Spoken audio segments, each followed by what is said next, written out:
Давайте сделаем сегодня с вами прилагательные. Хорошо? Сейчас включу. Скажите, вы видите это? Вижу. Угу. Мы сейчас будем делать так. Это стол. Это мой стол. Это мой большой стол. Это мой большой желтый стол. Хорошо? Здесь прилагательные, которые вам помогут. Хорошо.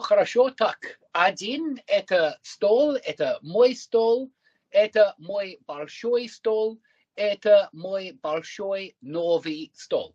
Замечательно. Хорошо?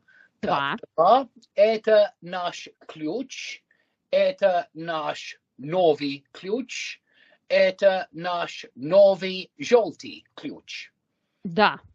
Так, это их банан, это их желтый банан, и это их холодный желтый банан. Да, можно. Хорошо? Четыре, это твой... Okay, welcome everybody to a very important class on verb conjugation in Russian. And we're going to look, of course, at the easier verbs first. And I say that these verbs are easier because they all end in a regular way.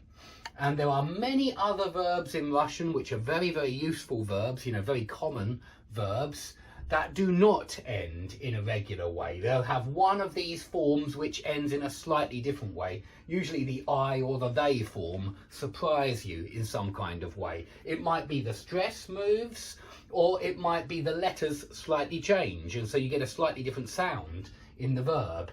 But these verbs, and they're all very common verbs, read, understand, listen, think, do, know, buy, work, play, prefer.